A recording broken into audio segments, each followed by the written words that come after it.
Just finished up one of our heavy work days, what we are typically our Wednesday practice, and it's good to see a lot of our guys have gotten healthier. Probably the only one of our players that has had a difficult time returning from injury is Tony Brooks James. But aside from that, we feel that the guys that had been nicked up during the course of the season will be able to play for us on Monday night or Monday afternoon, I should say.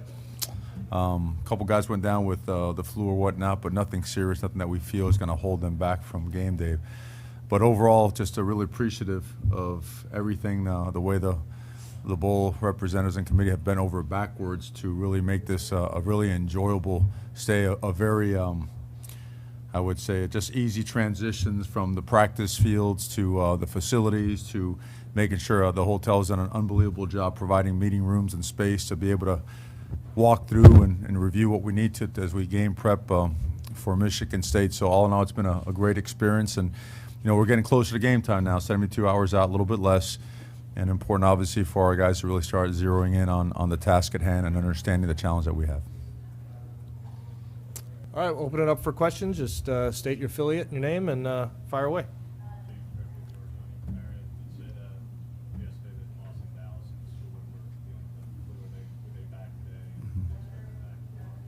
Yeah, Austin, Dallas were full go today. Schooler was still a little bit run down, so we held him out from a precautionary standpoint, but don't expect any issues with him. We still have 2 more practice days leading up to the game. We expect Brendan to be back full go by tomorrow. Mario, when did Justin tell you he was coming back, and what was your reaction? That's top secret now. That'll never come out. But obviously a tremendous explosion of just emotion and gratitude for him, his family, for their trust in us and confidence in us to continue his development.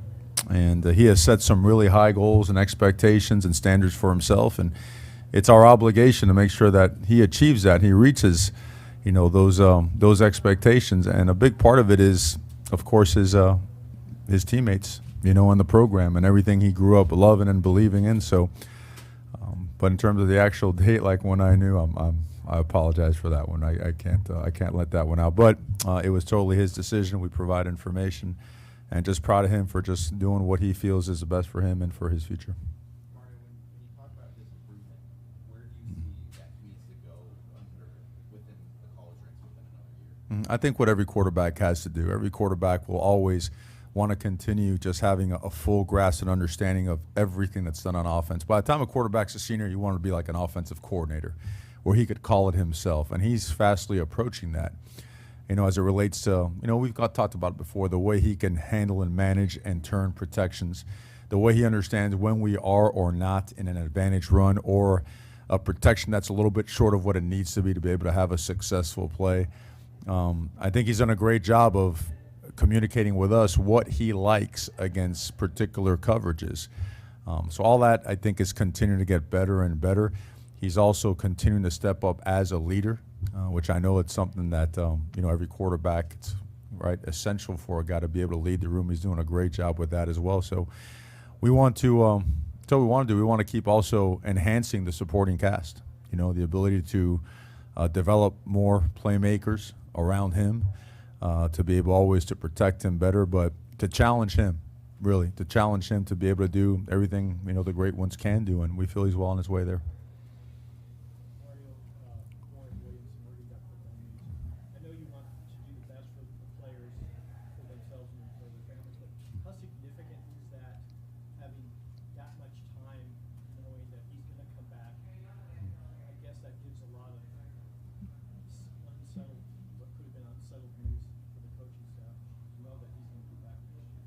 No, it's tremendous news, right? Without question, you arguably one of the best players in America, is coming back for his senior season. And a guy, even more importantly, it's a guy that doesn't just feel he's arrived. It's a guy that he prides himself on improvement. He prides himself on getting himself and those around him better.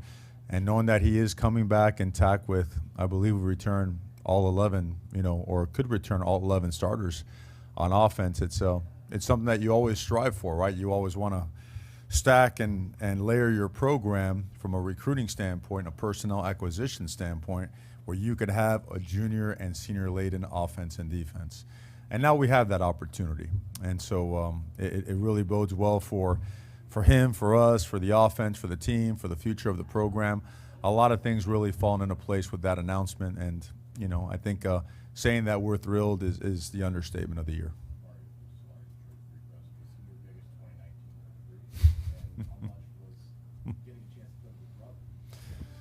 Well, I mean, I'm sure it plays into it. I know I had a chance to play with my brother back in, you know, like 4, 5, 6 decades ago, and it's a big thing. I know it's something that you take pride in. It's something that you do dream of. I mean, it's really special.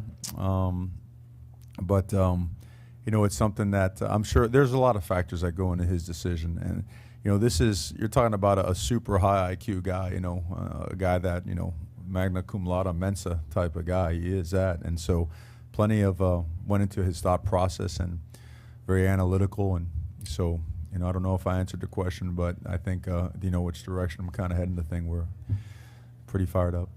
Coach Matt Tyler, AWBA, bringing in the recruiting class, Mhm. best in awarding history in the Pac-12. To what degree do you view this game as such a good defense overall, great program? To what degree do you view it as a way to show these recruits exactly how you're supposed to execute? Well, I mean, we're fired up about that because honestly, that needs to be the expectation at Oregon. You know, one of those classes is fine, but you need to put 2 and 3 and 4 together to make a team what you want it to be. And that was a lot of times at the previous place I worked at, people often ask, so what's the secret sauce? Well, the secret sauce was stacking 6 number 1 classes in a row together. You know, it makes yourself a different team. But I think that the recruiting season is a little bit different. It's completely apart, I should say, from the regular season and postseason play. I think that this game has absolutely everything to do with our team and our culture. Understanding that, you know, we've elevated in several areas this season in the program, and we have to take a significant step on how we play, the type of football we play when we're on the road, particularly against a team like Michigan State. Understanding that this is not a top 5, a top 10 defense against it. This is the number 1 run-stopping defense in America. And the pass defense isn't very far, but I know sometimes the statistics might get skewed because one side does so well, but they're one of the top defenses in America, period. And by far one of the most physical teams you'll see on tape. So this, the game itself, as opposed to the recruiting side of it, this in itself is its own entity. This is something that, you know, we have to show that we are capable of going on the road against an opponent like Michigan State and playing the brand of football that we want to play and be the type of program that we want to be.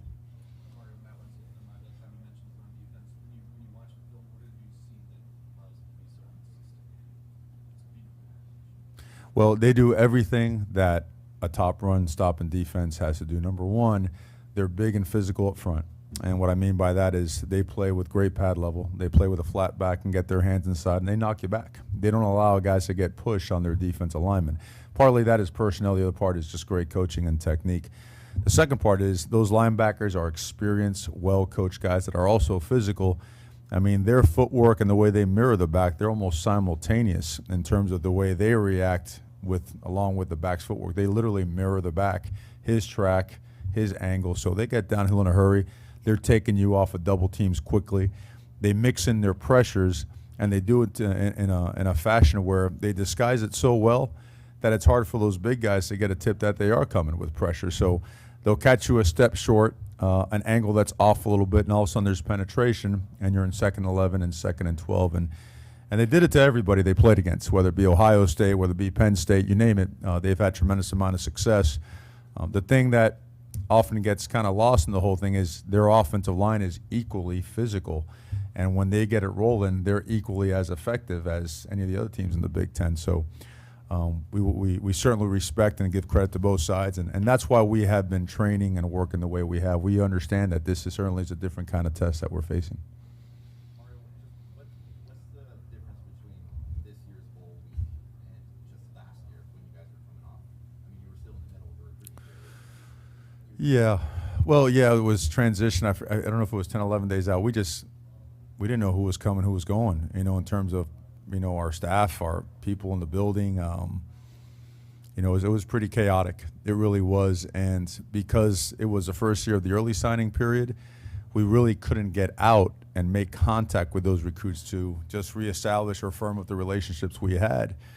So we tried to squeeze in a visit right before we went to Las Vegas. And it was, I guess, organized chaos describes it best. That's what it was. That's what it was. We did our best, you know, and we never pointed any fingers or gave any excuses why we didn't play so well or why, you know, it was tough to manage the recruiting side of it. You know, you're dealt those cards and do the best you can, and we did. We truly did. We just certainly we feel a lot more, I would say, settled now being a year in, having just a regular process leading into the contact period, signing day, and still having your time to prepare for your opponent. So two very different processes as it relates to the opponent and bowl time.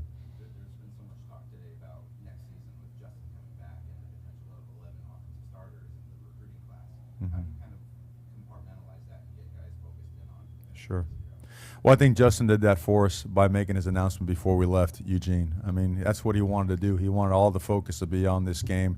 And our players have. They've done a good job with that, and so have we. And it's very easy once you look at the opponent, just when you mention the name of the opponent and then you watch them on tape, there are no distractions. We recognize, you know, how good they are. And so our guys have done a really good job making sure that we're paying attention to the details that are required to prepare the right way for a game like this.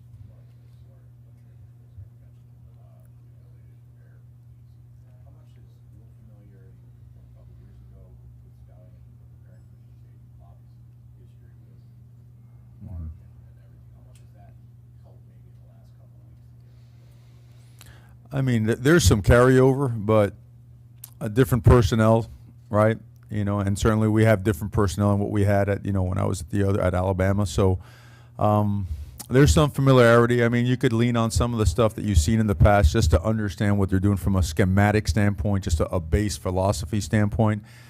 And just like they have, you have so much time now to watch film that you're able to go back 2 and 3 years and just see where the overlaps are, to see if it's a consistent theme schematically, a consistent theme philosophically, and there's some carryover, but I don't think it's a game changer or a deal breaker as it relates to game planning them for this year.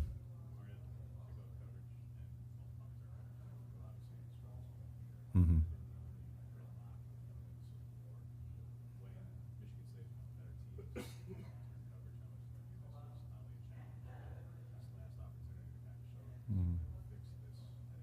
About kickoff coverage and punt coverage, without a doubt, and it all starts with ball placement.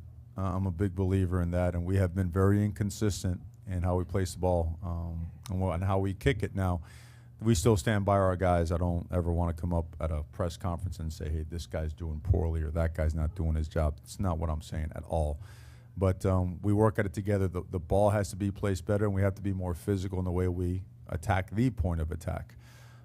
So it's been a huge point of emphasis. We recognize it. Our return game was certainly better than our coverage teams, and it's a little bit of both the ball placement and the actual coverage teams themselves. With a couple guys back healthy, we expect to do a better job and recognize that these guys are really good at what they do.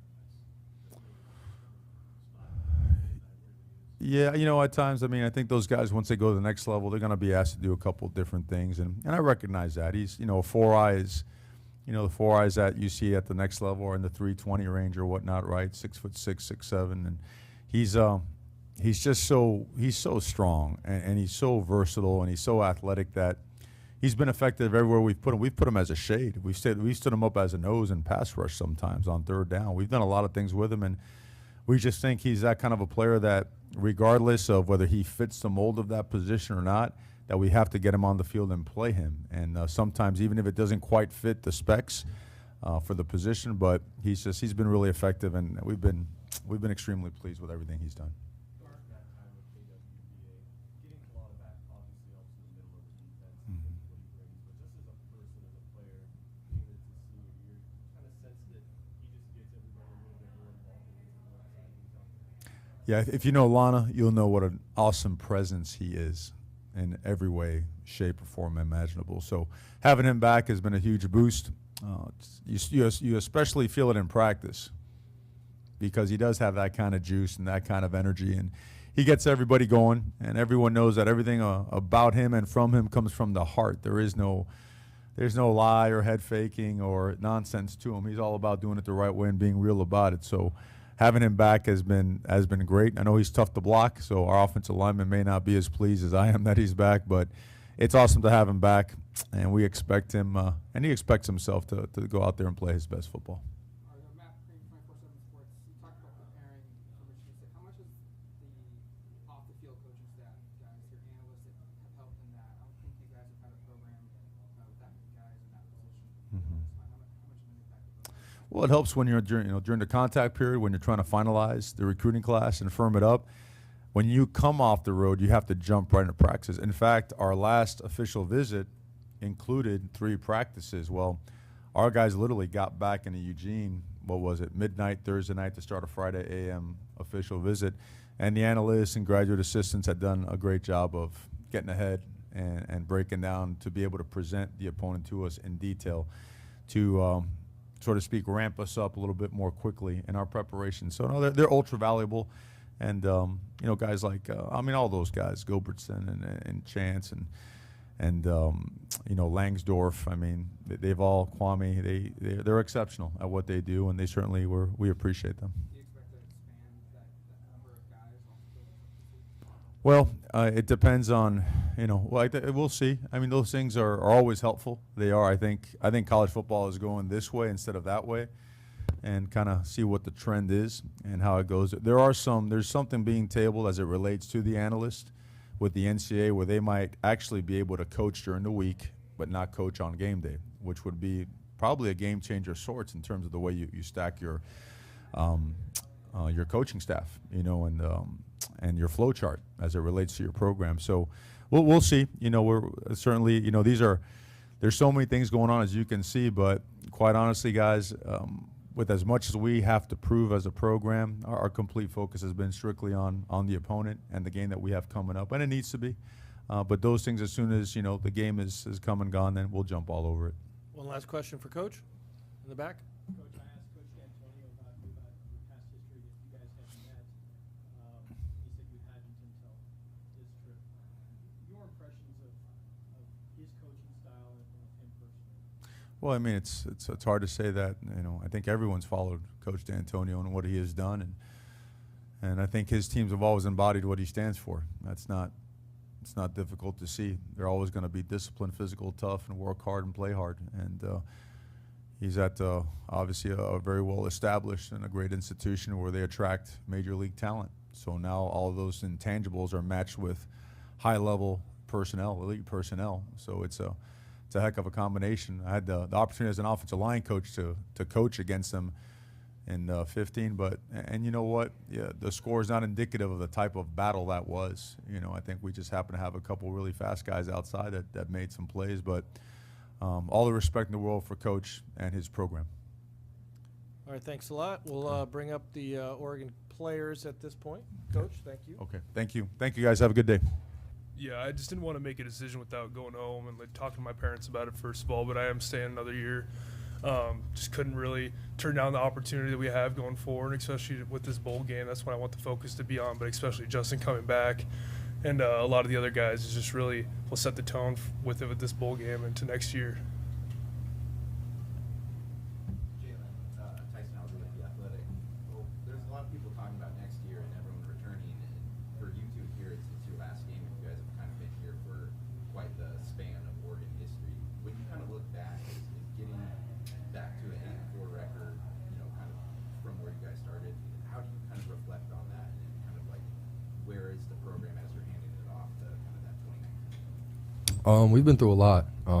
It's been a long journey. Been through a lot of great teams, a lot of bad teams and stuff like that. But I can just tell you from just the time I've been here with Coach Crispo and everything, this program's probably going to be in the rise like I've never seen it before. So the next coming years, I'm definitely going to come back to some games and watch and see what the Oregon Ducks are going to do. I feel like the way us seniors have prepared the young guys, I feel like the way this program is going to be is going to be the ceiling's going to be it's going to take off on the ceilings. You know, take the top off the ceiling. The way Coach Chris Ball's recruited, the guys he's bringing in, the guys that are listening to us and seeing how we go about school, practice, all sorts of those things. That the sky's the limit for these guys. I give it 2 to 3 years, these guys will win the national championship. You'd be surprised what Coach Chris Ball has up his sleeve. Shane, where does Michigan State's front rank in terms of how challenging it's going to be to run the ball? Yeah, you know, they're the best rushing defense in the country. And a lot of time you don't really want to look at the stats, you really want to watch the tape, but really the tape lines up with their statistics. And, the best defensive front I've ever played, a couple weeks ago I compared them to UW, but they're a lot better after diving in deeper and deeper. They're really stout and they're physical, and their defensive linemen play football the way, I'd play football if I was a D lineman. They're really physical, and it's not a lot of people want to say like cheap or stuff, but they're really tough guys that really just want to get after it. So yeah. How much can you draw on that watching game in terms of being patient and you're not getting a lot of yards? We just have to be ready, and we have to be happy with getting 4 yards. We can't really get tired of getting the 4 and 5 rushing yards of play, and because it's going to spit eventually. And that's kind of the thing, the emphasis we had at UW week. A 60-yard run is going to be really nice, but that's not football. You know what I mean? That's not what's going to happen, especially with a team like Michigan State, where it's going to be a grinder and it's going to come down to the fourth quarter.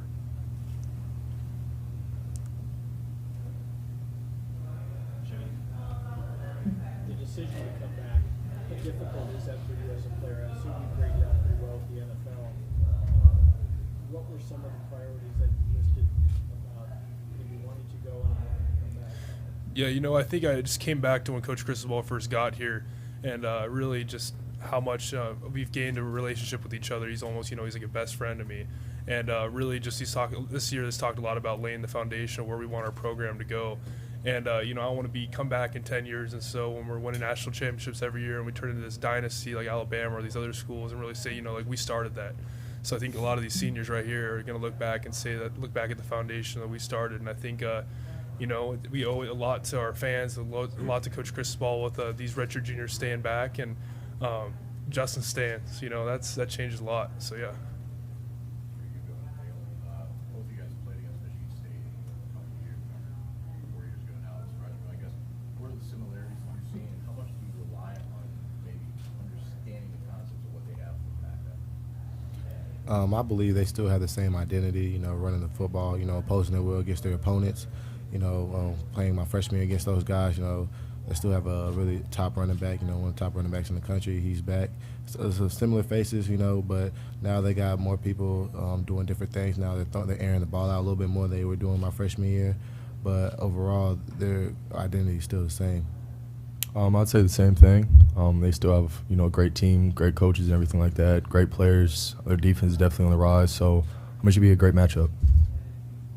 Jalen, after you decided to come back for your senior year, looking back at what kind of senior year it has been, have you had advice for the guys going through that decision-making process? What's your philosophy been, hands-on playing to make that decision? I pretty much the same thing kind of Shane said. Went back home, talked to my parents, and just went through that whole process, figuring out, what the deal is and, how to go from there forward. But reference for the young guys, I would probably just tell them to keep pushing, regardless if they're going to go back or not. Because, you never really know until you finally make your decision. But regardless, you still have to work out and stay in the film room and stuff like that. Just stay on your P's and Q's. So.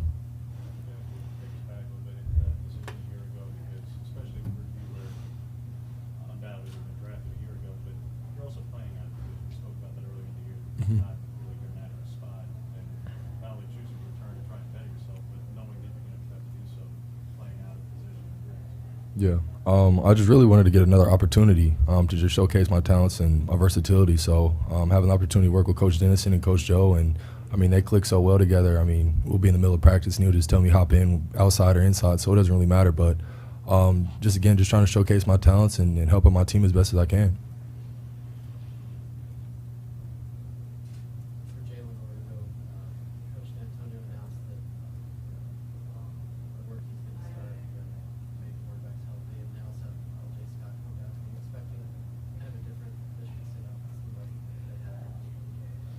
They both do a really good job with their system. You know, they both can run, they both can throw the ball. You know, that's just something else we got to add on to our preparation for this game. You know, they both can run. You know, we got to stay tight in coverage, and, you know, we got to fit the right gaps too as well, because they do speed option as well. So in most defenses, you don't count for the quarterback. So that's really the hardest thing you got to, you know, practice.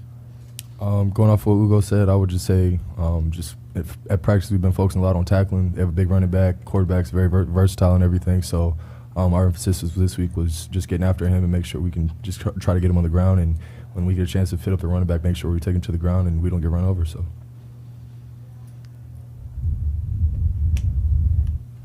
Any final questions? Right in the back. For Jalen and Ugo, was there any thought at all for you guys to sit out this whole game and protect your bodies? Or a lot of players are doing that now as they look towards the NFL. Any thought about that process for you? I know for me, I just wanted to get another chance to play with my team. I've missed out on a couple games this season and not really get a chance to be out there with my brothers and stuff and, you know, have fun on the field. So for me, it was another opportunity to get out there and have fun and celebrate and run around and hopefully get this win. So. I personally didn't want to do that to my teammates, you know, because I owe this up to them. And I also wanted to close out my college career on a good note. You know, I'm not a selfish type of guy. You know, I want to do whatever it makes help my team win. And being out there on the field every day, I mean, in every game results in we have a high chance to even win the game or not. So me being out there, my presence, you know, shows my team like, all right, we're all in this together. All right. Unless there's anything final, gentlemen, thank you for your time. Thank you all for joining us. That concludes today's press conference. Appreciate it. Thanks. Appreciate it.